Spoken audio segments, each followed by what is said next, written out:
국민 여러분 안녕하십니까? 윤석열입니다. 제가 정치 선언을 한 이후 수많은 국민 여러분을 만났습니다. 그러면서 느낀 것은 국민은 각자의 자리에서 열심히 살고 있는데 정치가 잘못되어 국민을 분열시켰다는 것입니다. 특히 문재인 정부는 화합과 조율의 정치가 아닌 갈등을 조장하는 정치를 해 국민 분열을 가속화시켰습니다.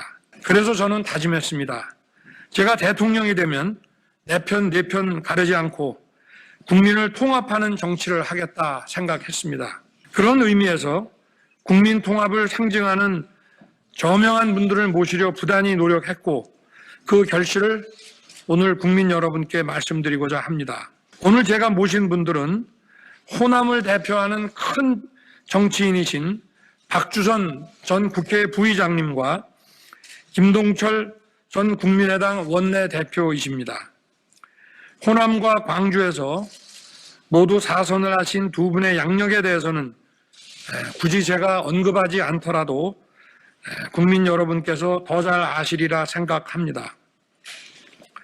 저는 이 두 분이 그동안 걸어오신 길에서 특히 존경하고 배우고 싶은 부분에 대해서만 말씀을 드리겠습니다. 우선 박주선 전 부의장님은 합리적이고 통큰 성품으로 여야를 가리지 않고 동료 의원들의 깊은 존경을 받고 계신 분입니다. 국회 부의장으로서 항상 여야 간의 대화와 협치를 중시하시며 국민을 위한 국회 운영에 큰 족적을 남기셨습니다. 정치와 행정 다방면에 풍부한 식견과 경험을 가지고 계십니다. 또한 권력에 의해 여러 번 탄압을 받으셨지만 떳떳하게 일어나신 깨끗하고 정직한 정치인의 표상이기도 합니다. 다음으로 김동철 전 원내대표님은 민주당에 몸담고 계실 때 항상 당의 쇄신을 위해 앞장섰습니다. 불의와 타협하지 않고 원칙과 소신을 중시하는 강직한 정치인이십니다. 특히 20대 국회에서 공수처 설치 반대 등 문재인 정부의 독선과 독주를 견제하는 목소리를 내셨습니다. 그리하여 문정권에 의해 탄압을 받으시면서도 굴하지 않고 당당하게 맞서신 분입니다. 오늘 호남을 대표하는 훌륭한 두 분을 국민 캠프에 모시게 되어 정말 큰 영광으로 생각합니다. 정권 교체는 결코 혼자 할 수 있는 일이 아닙니다. 과거에 다른 진영에 계신 분이라도 공정과 상식이라는 기치 아래 함께 할 수 있도록 설득하고 화합하는 것이 진정한 정치입니다. 두 분과 함께 정권 교체라는 국민적 열망을 수렴하고 국민을 통합하는 정치를 펼쳐 나가겠습니다. 감사합니다. 존경하는 국민 여러분, 안녕하십니까? 또 언론인 여러분, 오랜만입니다. 저는 20대 국회 부의장과 바른미래당 대표를 지냈던 박주선입니다. 그동안 어려운 여건과 환경 속에서도 저와 여기 계시는 바른미래당 원내대표를 역임한 김동철 의원이 국가와 지역사회의 발전을 위해서 봉사를 할 수 있도록 국민 여러분과 지역 주민 여러분께서 깊은 사랑과 성원을 주신 점 무한한 영광으로 생각하고 감사를 드립니다. 나라가 어지럽고 혼란스럽습니다. 국민이 신음하고 절망하고 있습니다. 전직 정치인이지만 이런 상황에서 내년 대선 후 정권교체를 통해서 새로운 바른 나라를 세우도록 하는데 미력하지만 한토르 미라리 역할을 하는 것이 전직 정치인 또 국민 한 사람으로서의 사명과 도리라고 생각을 하고 우리 김동철 전 의원님과 서로 상의 끝에 오늘 윤석열 후보님을 지지하기로 결의를 하고 이 자리에 섰습니다. 아무쪼록 작은 힘이 큰 힘으로 발전할 수 있는 계기가 되기를 기원하면서 최선을 다하겠습니다. 오늘 윤석열 후보님을 지지하는 지지 선언은 우리 김동철 전 의원께서 발표하시도록 하겠습니다. 감사합니다. 존경하는 국민 여러분, 전 국회 부의장 박주선 전 국민의당 원내대표 김동철 인사드립니다.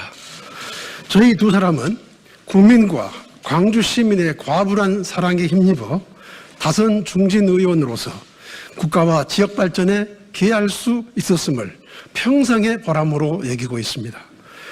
이제 정치의 뜻은 접었고 앞으로도 현실 정치에 직접 참여하지 않겠지만 우리 정치가 바로 서고 올바른 방향으로 나아가게 하는 역할조차 포기할 수는 없습니다. 우리는 문재인 정부가 성공하길 바랬고 또 성공해야 한다고 기회가 있을 때마다 수도 없이 이야기해 왔습니다. 이명박 박근혜 정부 때도 똑같이 말했습니다. 정부의 실패가 곧 국민의 실패가 되고 실패의 고통은 전적으로 국민이 떠안아야 하기 때문에 그랬던 것입니다. 우리는 고집스레 실패의 길로 간 이명박 박근혜 정부를 문재인 정부가 반면교사로 삼기를 바랬지만 현 정권은 더 큰 실패의 길로 치달았습니다. 문재인 정부가 출발할 때 국민은 큰 기대를 걸었습니다.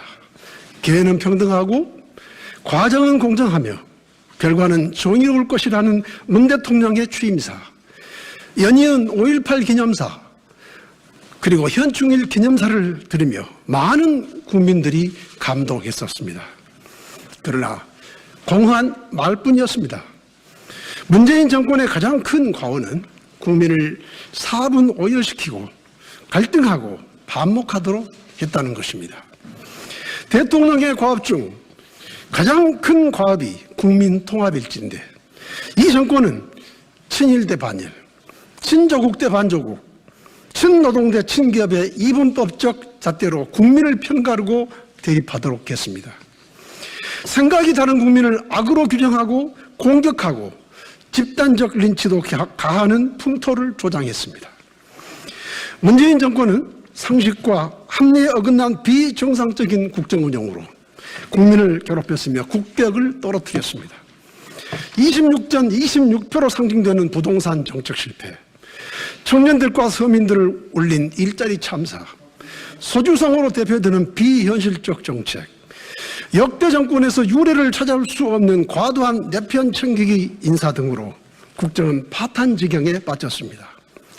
대통령의 약속이 시건이 되고 정책이 심각한 부작용을 일으켜도 대통령께서는 사과하지 않고 정책도 바꾸지 않았습니다. 대통령의 책임이 명백한데도 유체이탈 화법으로 딴청을 부렸습니다. 내로남불 정권이라는 비아냥을 들어도 부끄러워하지 않았습니다. 2022년 대선은 민주당 정권을 심판하는 선거가 되어야 합니다.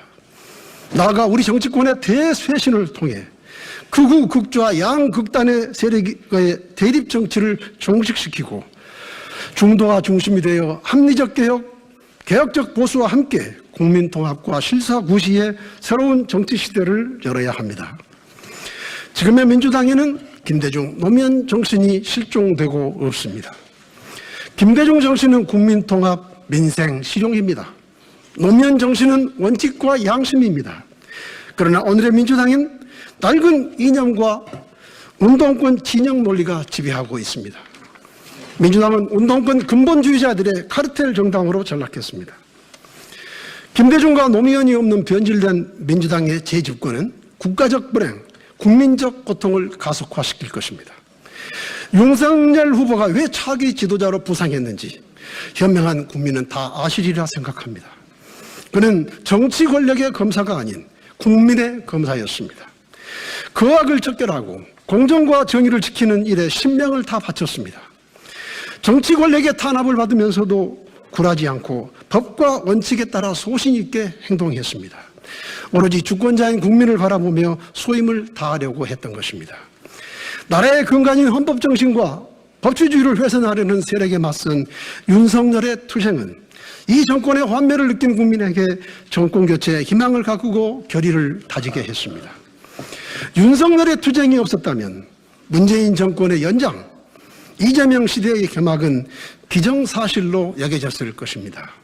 그러나 윤석열이 있기에 그를 통해 공정과 정의, 상식이 부활하는 세상을 열 수 있다는 믿음이 국민들 사이에 자리 잡았습니다.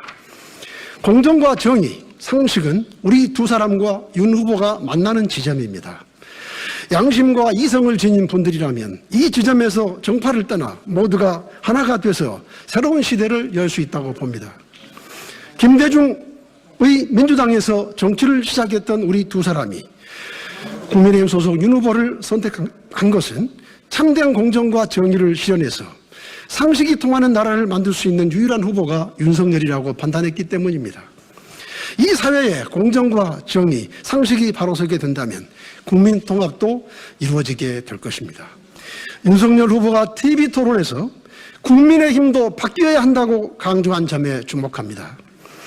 국민의힘이 김종인 전 비상대책위원장 때부터 반성과 쇄신, 변화의 노력을 경주하고 있지만 아직도 국민의 기대에는 크게 미치지 못한다고 생각합니다. 국민의힘은 보다 과감한 쇄신의 길로 나서야 합니다. 오는 11월 5일 윤석열 후보가 당의 최종 후보로 선출되면 당을 전면적으로 혁신해 줄 것을 당부하고 기대합니다. 윤석열 후보가 국민의힘에 새로운 변화를 주고 중도와 합리적 진보, 개혁적 보수가 마음을 턱 놓고 함께할 수 있는 국민통합정당으로 거듭나게 한다면 대선에서 국민들의 압도적 지지로 대선에서 승리할 수 있을 것입니다. 저희 두 사람의 뿌리인 호남에서도 국민의힘 변화와 윤 후보의 리더십을 인정하고 놀라울 정도의 지지를 보낼 것입니다.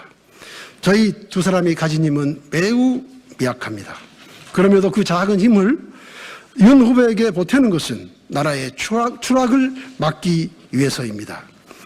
양심의 명령에 따른 오늘의 이 행동이 정권 교체와 정치 대혁신의 작은 미랄이 된다면 저희들 정치 인생에서 가장 큰 보람이 될 것입니다.